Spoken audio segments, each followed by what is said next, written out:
1066년 10월 잉글랜드 남부 해안에 군대가 상륙합니다. 이 군대를 이끈 남자는 프랑스어를 썼습니다. 기독교를 믿었고 프랑스식 성에서 자랐습니다. 그런데 이 남자의 5대조 할아버지는 바이킹이었습니다. 스칸디나비아에서 배를 타고 내려와 프랑스 해안을 약탈하던 바이킹. 그 바이킹의 후손이 바다를 건너 잉글랜드를 정복하고 왕관을 썼습니다. 그리고 그 왕관은 지금까지 이어지고 있습니다. 약탈자의 피가 영국 왕자의 안기까지 200년이 걸렸습니다. 그 이야기는 여기서 시작됩니다. 865년 가을, 잉글랜드 남동쪽 이스트 앵글리아 해안에 거대한 함대가 나타납니다. 1편에서 이야기한 것처럼 바이킹은 수십 년 동안 잉글랜드 해안을 약탈해 왔습니다. 하지만 이번에는 달랐습니다. 이 사람들은 돌아갈 생각이 없었습니다. 앵글로색슨 연대기에는 이 군대를 이렇게 기록합니다. 미셀 헤든 헤레, 거대한 이교도 군대, 우리말로 이교도 대군세라고 부릅니다. 규모가 정확히 얼마였는지는 기록마다 다릅니다. 적게 보는 학자는 1000명 정도, 많게 보는 학자는 3000명 이상이라고 합니다. 하지만 이전에 잉글랜드를 약탈했던 소규모 원정대와는 차원이 달랐습니다. 이 군대를 이끈 사람들이 있었습니다. 전설적 바이킹 영웅 라그나르 로드브로크의 아들들, 이바르, 할프단, 우바. 사가에 따르면 아버지 라그나르가 노선부리아의 왕 엘라에게 붙잡혀 뱀 구덩이에 던져져 죽었고 아들들이 복수를 위해 잉글랜드로 건너왔다고 합니다. 사가라는 것은 스칸디나비아에서 이어져 온 바이킹의 영웅들과 왕들의 이야기를 담은 일종의 전승문학입니다. 원래 입에서 입으로 전해지던 것을 수백 년 뒤에 글로 기록한 것이라서 역사적 사실과 전설이 뒤섞여 있습니다. 사실 이 이야기가 역사적으로 정확한지는 알 수 없습니다. 라그나르 로드브로크 자체가 전설과 역사 사이에 걸쳐 있는 인물이니까요. 하지만 한 가지는 분명합니다. 이 사람들은 약탈이 아니라 정복을 하러 온 것이었습니다. 이교도 대군세는 이스트 앵글리아에 상륙하자마자 말을 요구했습니다. 이스트 앵글리아 왕은 이 거대한 분대와 싸울 힘이 없었습니다. 바이킹에게 말과 식량을 제공하고 평화를 샀습니다. 바이킹은 말을 얻었습니다. 이제 바다에서만 빠른 게 아니었습니다. 육지에서도 빠르게 움직일 수 있게 된 겁니다. 866년, 이교도 대군세는 북쪽으로 올라갑니다. 목표는 노선부리아, 잉글랜드 북부에서 가장 큰 왕국이었습니다. 그런데 노선부리아는 마침 내전 중이었습니다. 두 명의 왕이 서로 왕위를 놓고 싸우고 있었습니다. 바이킹은 그 틈을 파고들었습니다. 요크를 점령했습니다. 두 왕은 뒤늦게 힘을 합쳐 반격했지만 둘 다 전사했습니다. 노선부리아가 무너졌습니다. 바이킹은 꼭두각시 왕을 세우고 남쪽으로 내려갔습니다. 이스트 앵글리아가 다음이었습니다. 바이킹에게 말을 주고 평화를 샀던 그 왕국입니다. 이스트 앵글리아의 에드먼드 왕은 바이킹에 맞서 싸웠지만 패배했습니다. 나중에 전해지는 이야기에 따르면 에드먼드는 기독교를 버리라는 요구를 거부했고 나무에 묶인 채 화살을 맞고 죽었다고 합니다. 기독교 세계에서는 이 왕을 순교자로 추앙했습니다. 그 다음은 머시아였습니다. 잉글랜드 중부의 대국이었지만 바이킹 앞에서는 버티지 못했습니다. 머시아 왕은 로마로 도망갔고 바이킹은 여기에도 꼭두각시 왕을 앉혔습니다. 노선부리아, 이스트 앵글리아, 머시아. 잉글랜드의 주요 왕국이 차례로 무너졌습니다. 바이킹에 맞설 힘이 남아있는 왕국은 하나뿐이었습니다. 잉글랜드 남서쪽 끝에 있는 웨식스. 바이킹은 웨식스로 향하지 않고 먼저 점령한 땅을 정리하기 시작했습니다. 873년경, 이교도 대군세는 둘로 나눕니다. 할프단이 이끄는 군대는 노선부리아로 돌아가 땅을 나누었습니다. 바이킹 전사들이 땅을 받고 농사를 짓기 시작한 겁니다. 약탈자가 농부가 되었습니다. 잉글랜드 동부와 북부의 넓은 땅이 바이킹의 영토가 되었습니다. 이 땅을 데인노라고 부릅니다. 덴마크인의 법이 통하는 땅이라는 뜻입니다. 잉글랜드 절반에 바이킹의 법이 적용되었다는 뜻입니다. 바이킹은 이 땅에 마을을 세우고 정착했습니다. 그 흔적은 오늘날 잉글랜드의 지명에 남아 있습니다. 비라는 글자로 끝나는 마을이 있습니다. 더비, 휘트비, 그림스비. 비는 고대 노르드어로 마을이라는 뜻입니다. 소프라는 글자로 끝나는 마을도 있습니다. 클리소프, 스컨소프. 소프는 농장이라는 뜻입니다. 스웨이트라는 글자로 끝나는 마을도 있습니다. 개간지라는 뜻이고요. 잉글랜드 지도를 펴놓고 이런 이름을 찾아보면 옛날 대인노의 경계선이 그대로 드러납니다. 1000년이 넘게 지난 지금도 바이킹이 살았던 땅이 이름으로 남아있는 겁니다. 잉글랜드의 절반이 바이킹의 땅이 되었습니다. 바이킹에 맞설 수 있는 왕국은 하나뿐이었습니다. 남서쪽 끝, 웨식스. 이 왕국에 한 남자가 있었습니다. 871년 바이킹은 마침내 웨식스로 향합니다. 웨식스의 왕 에셀레드와 그의 동생 알프레드는 바이킹에 맞서 싸웠습니다. 이 해에만 9번의 전투가 벌어졌습니다. 이기기도 했고 지기도 했습니다. 그런데 이 싸움 도중에 왕 에셀레드가 죽습니다. 전투 중에 입은 부상이 원인이었습니다. 동생 알프레드가 왕위를 이어받았습니다. 22살의 젊은 왕이었습니다. 왕위에 오르자마자 바이킹과 싸워야 했고 밀리고 있었습니다. 알프레드는 바이킹에게 돈을 주고 일단 물러나게 했습니다. 데인겔드. 바이킹에게 바치는 보호비였습니다. 돈을 주고 시간을 산 겁니다. 바이킹은 돈을 받고 웨식스에서 물러났지만 잉글랜드 동부와 북부에 단단히 자리를 잡고 있었습니다. 알프레드에게는 숨 돌릴 틈이 생겼을 뿐 위협이 사라진 것은 아니었습니다. 그리고 7년 뒤 최악의 순간이 찾아옵니다. 878년 1월 바이킹 지도자 구스룸이 기습 공격을 감행합니다. 한겨울이었습니다. 보통 전쟁은 봄부터 가을까지 하는 것이었습니다. 겨울에는 싸우지 않는 것이 당시의 관례였습니다. 구스룸은 그 관례를 깼습니다. 알프레드는 미처 군대를 모으지 못했습니다. 소수의 소행원만 데리고 도망쳤습니다. 잉글랜드에서 바이킹에 맞설 수 있는 마지막 왕이 도망자가 된 겁니다. 알프레드는 서머싯의 늪지대로 숨어들었습니다. 에설리라는 작은 섬 같은 땅이었습니다. 사방이 늪으로 둘러싸여 있어서 바이킹이 쉽게 접근할 수 없는 곳이었습니다. 이 시기에 유명한 이야기가 하나 전해집니다. 알프레드가 농가에 숨어 있을 때 그 집의 아낙네가 알프레드에게 화덕의 빵을 좀 봐달라고 부탁했답니다. 그런데 알프레드는 다른 생각에 빠져 빵을 태워버렸습니다. 아낙네는 이 남자가 왕인 줄도 모르고 호되게 꾸짖었다고 합니다. 잉글랜드의 왕이 빵을 태워서 꾸지람을 듣고 있었습니다. 바이킹이 잉글랜드를 얼마나 깊이 짓밟았는지 보여주는 이야기입니다. 물론 이 이야기가 사실인지는 알 수 없습니다. 하지만 알프레드가 거의 모든 것을 잃었다는 것은 사실입니다. 왕국의 대부분을 빼앗겼고 군대도 없었고 늪지대에 숨어 지내야 했습니다. 그런데 알프레드는 여기서 무너지지 않았습니다. 늪지대에 숨어 있는 동안 웨식스 각지의 사람을 보내 병력을 모았습니다. 878년 5월 알프레드가 마침내 움직입니다. 웨식스 남부의 전사들이 알프레드에게 모여들었습니다. 에딩턴이라는 곳에서 구스룸의 바이킹 군대와 정면으로 맞붙었습니다. 알프레드가 이겼습니다. 바이킹은 후퇴했고 요새에 갇혔습니다. 알프레드는 2주 동안 포위한 끝에 구스룸의 항복을 받아냈습니다. 항복 조건이 흥미로웠습니다.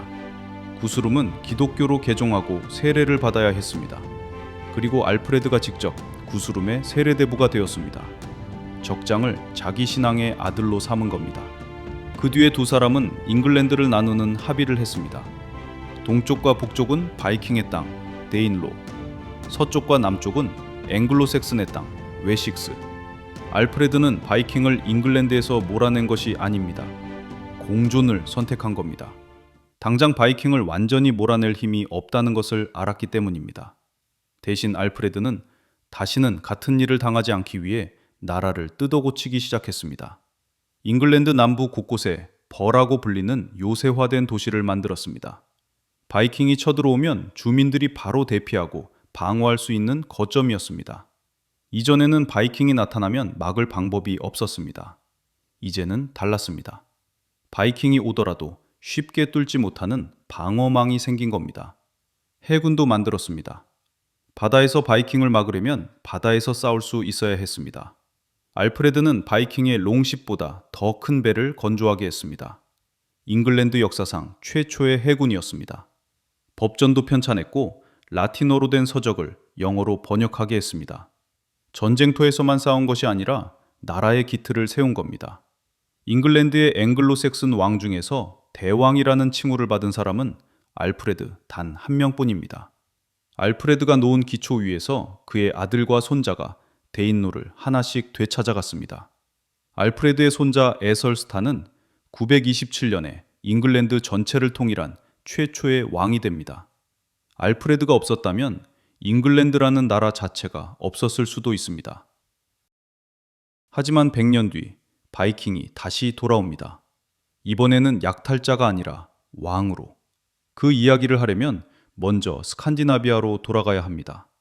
알프레드가 잉글랜드를 지키고 있을 때 덴마크에서도 커다란 변화가 일어나고 있었습니다. 958년경 덴마크에서 하랄 고름손이라는 남자가 왕위에 오릅니다. 별명은 블루투스, 덴마크어로 푸른 이빨이라는 뜻인데 상한 이빨이 검푸르게 변색되어 있었기 때문에 붙은 별명이라고 합니다. 아버지는 고름이라는 왕이었습니다. 늙은 고름이라는 별명으로 불린 인물인데 덴마크를 처음으로 하나의 왕국으로 묶기 시작한 사람이었습니다. 아들 하랄은 아버지가 시작한 일을 완성합니다. 덴마크 전체를 통일하고 노르웨이까지 영향력을 뻗쳤습니다.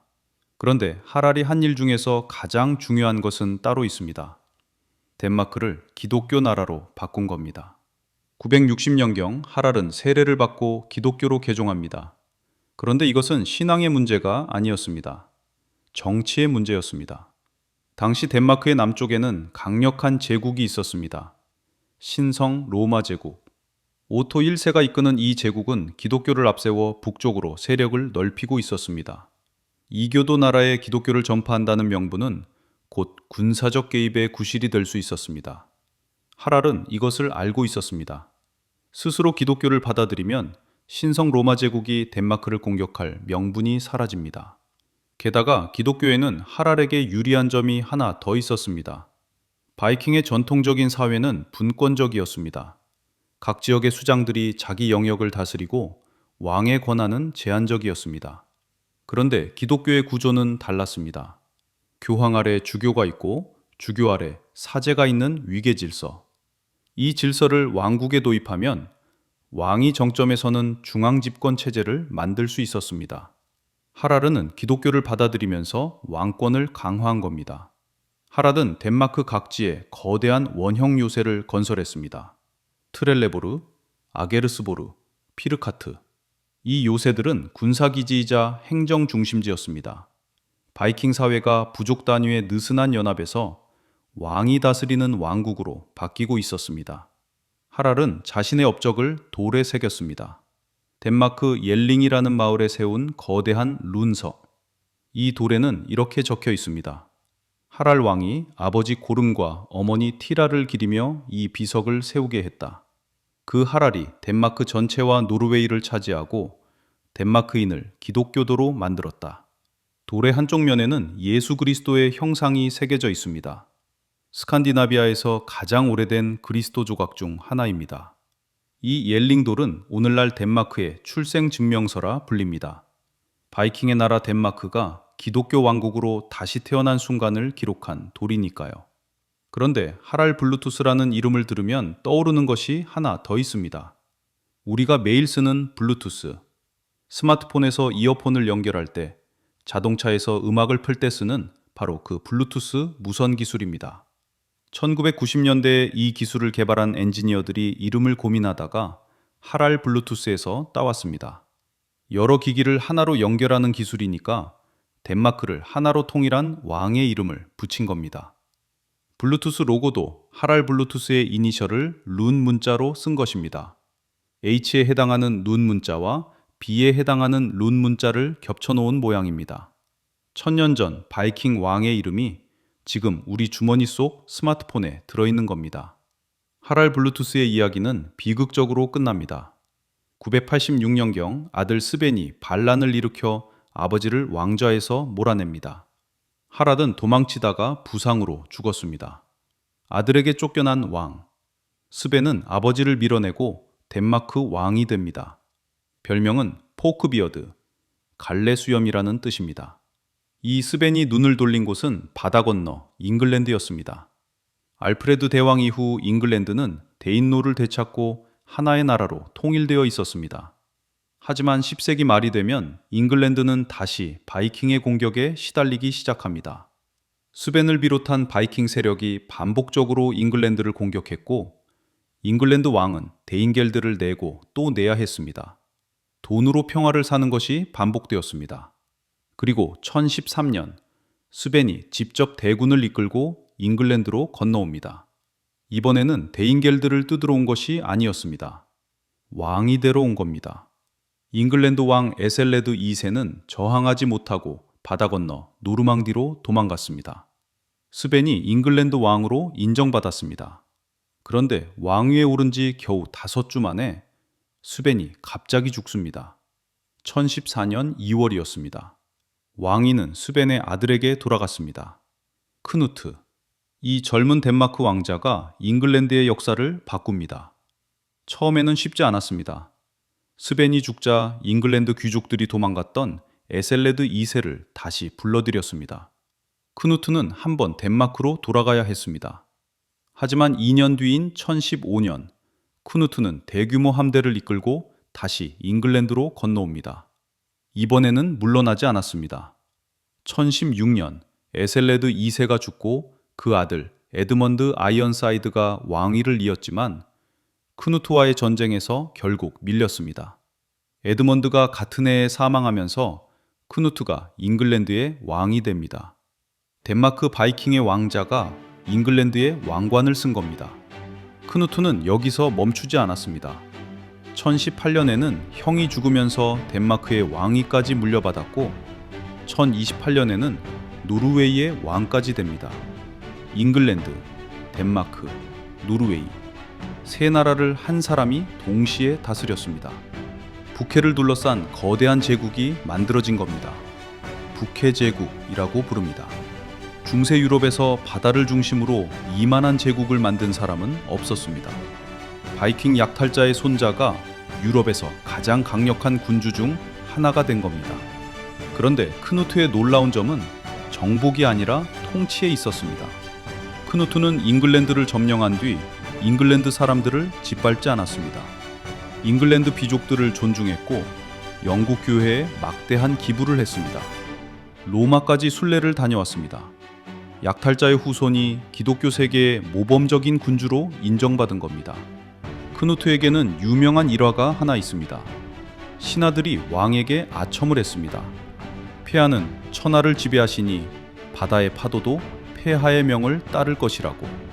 크누트는 왕자를 해변으로 가져오게 했습니다. 그리고 밀려오는 파도를 향해 명령했습니다. 물러가라. 파도는 당연히 물러가지 않았습니다. 왕의 발이 젖었습니다. 크누트는 신하들을 돌아보며 말했습니다. 왕의 권력에도 한계가 있다는 것을 알라고. 이 세상에서 진정한 권위를 가진 분은 따로 계시다고. 자신의 한계를 아는 왕이었습니다. 하지만 이 왕에게도 넘을 수 없는 한계가 하나 있었습니다. 시간. 1035년 크누트가 죽습니다. 나이 40즈음이었습니다. 그가 세운 북해 제국은 순식간에 무너졌습니다. 아들들이 왕위를 놓고 다투었고 하나둘 죽어갔습니다. 잉글랜드의 왕위는 다시 앵글로색슨 왕가에게 돌아갔습니다. 에드워드 참회 왕이 잉글랜드 왕이 됩니다. 한 사람의 능력으로 세운 제국은 그 사람이 사라지면 함께 사라집니다. 크누트의 북해 제국은 그렇게 무너졌습니다. 그런데 바이킹이 왕이 된 곳은 잉글랜드만이 아니었습니다. 바다 건너 프랑스에서도 바이킹이 자기 땅을 가졌습니다. 그리고 이 바이킹은 잉글랜드의 바이킹과는 완전히 다른 길을 걸었습니다. 9세기 말 프랑크 왕국의 생강 유역에 바이킹이 자리를 잡고 있었습니다. 이 바이킹을 이끈 수장의 이름은 롤로. 스칸디나비아 출신이라는 것 말고는 정확한 출신지가 알려져 있지 않습니다. 덴마크에서 왔다는 설도 있고 노르웨이에서 왔다는 설도 있습니다. 원래 이름은 흐로프. 몸집이 너무 커서 말이 그를 태울 수 없었다고 합니다. 그래서 걸어다니는 흐로프라는 별명이 붙었습니다. 이 흐로프가 프랑스어로 불리면서 롤로가 된 겁니다. 롤로는 885년 파리를 포위한 바이킹 세력 중 하나였습니다. 그 뒤로도 생강 일대에서 약탈과 정착을 반복했습니다. 911년 롤로는 샤르트르를 공격합니다. 하지만 이번에는 프랑크 군대에 막혀 실패합니다. 그런데 이 실패가 오히려 롤로의 운명을 바꿉니다. 당시 프랑크 왕국의 왕은 샤를 3세였습니다. 별명이 단순왕이었는데 이 별명과 달리 꽤 현실적인 판단을 내립니다. 바이킹을 힘으로 몰아내는 것은 불가능하다. 그렇다면 차라리 바이킹에게 땅을 주고 우리 편으로 만들자. 샤를은 롤로에게 협상을 제안합니다. 911년 가을 생클레르 시르앱트라는 마을에서 조약이 맺어집니다. 조건은 이랬습니다. 프랑크 왕이 생강 하류 일대의 땅을 롤로에게 줍니다. 대신 롤로는 세 가지를 해야 했습니다. 기독교로 개종하고 세례를 받을 것, 프랑크 왕에게 충성을 맹세할 것, 그리고 다른 바이킹이 이 지역을 공격하면 막아낼 것. 바이킹에게 땅을 주고 바이킹으로 바이킹을 막겠다는 전략이었습니다. 이 조약에는 유명한 일화가 하나 전해집니다. 롤로가 프랑크 왕에게 충성을 맹세하는 의식에서 왕의 발에 입을 맞추어야 했습니다. 당시 봉건 사회에서 신하가 주군에게 하는 예의였습니다. 그런데 롤로는 직접 하지 않고 부하를 시켰습니다. 그 부하가 왕의 발을 잡아 들어 올리다가 왕을 넘어뜨렸다고 합니다. 바이킹이 누구에게 무릎을 꿇는 일에 익숙하지 않았다는 것을 보여주는 이야기입니다. 물론 이 이야기가 사실인지는 확인할 수 없습니다. 하지만 한 가지는 분명합니다. 롤로가 받은 이 땅에 이름이 붙었습니다. 북쪽 사람들의 땅, 노르망디, 노르만, 그러니까 북쪽 사람이라는 뜻의 말에서 온 이름입니다. 바이킹이 받은 땅의 이름이 1000년이 넘게 지난 지금까지 남아있는 겁니다. 그런데 놀라운 것은 그 다음에 일어난 일입니다. 롤로의 후손들은 믿기 어려울 만큼 빠른 속도로 프랑스 문화에 동화되었습니다. 2세대, 3세대만 지나면서 노르드어를 잃고 프랑스어를 쓰기 시작했습니다. 기독교를 완전히 받아들이고 파괴했던 수도원을 오히려 복원했습니다.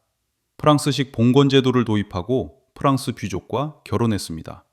150년이 지나자 이 사람들에게서 바이킹의 흔적은 거의 찾아볼 수 없게 되었습니다. 프랑스어를 쓰고 기독교를 믿고 프랑스식 성에서 사는 사람들.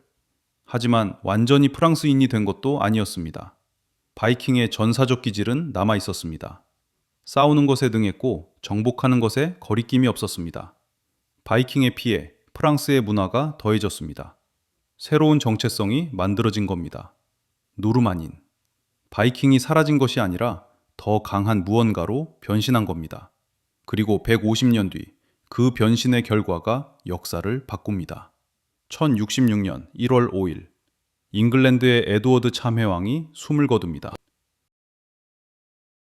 후계자가 없었습니다. 잉글랜드 왕위를 놓고 세 남자가 나섰습니다. 첫 번째는 해럴드 고드윈슨, 잉글랜드에서 가장 강력한 귀족이었습니다. 에드워드 참회왕이 죽기 직전에 자신에게 왕위를 넘겼다고 주장했습니다. 잉글랜드 귀족들의 지지를 받아 왕으로 즉위합니다. 앵글로 색슨 왕. 하지만 이 왕관을 탐내는 사람이 둘 더 있었습니다. 두 번째는 하랄 하르드라다, 노르웨이의 왕이었습니다. 하르드라다라는 별명은 강경한 통치자라는 뜻입니다. 이 남자의 이력은 전설 같았습니다. 젊은 시절 노르웨이에서 쫓겨난 뒤 머나먼 콘스탄티노플까지 갔습니다. 동로마 황제의 최정예 용병 부대인 바랑기안 근위대에 들어가 싸웠습니다. 지중해와 중동을 누비며 전투를 치렀고 막대한 재물을 모아 노르웨이로 돌아와 왕위를 차지한 사람이었습니다. 마지막 바이킹이라 불리는 남자. 하르드라다는 옛 바이킹의 권리를 내세워 잉글랜드 왕위를 요구했습니다. 크누트 대왕이 잉글랜드를 다스렸으니 스칸디나비아의 왕에게도 잉글랜드 왕위에 대한 권리가 있다는 논리였습니다. 세 번째는 윌리엄, 프랑스 노르망디의 공작이었습니다. 4장에서 이야기한 롤로의 후손입니다. 롤로로부터 따지면 5대손. 바이킹의 피가 흐르고 있었지만 프랑스어를 쓰고 기독교를 믿고 프랑스식 갑옷을 입은 사람이었습니다. 윌리엄은 에드워드 참여왕이 살아있을 때 자신에게 왕위를 약속했다고 주장했습니다. 세 남자가 모두 잉글랜드 왕관을 원했습니다. 그런데 이 세 남자에게는 공통점이 하나 있었습니다. 셋 다 바이킹과 연결되어 있었습니다. 하르드라다는 바이킹 그 자체였습니다. 윌리엄은 바이킹의 후손이었습니다. 헤럴드 고드윈슨조차 데인로 시대에 잉글랜드에 정착한 바이킹의 피가 섞여 있었습니다.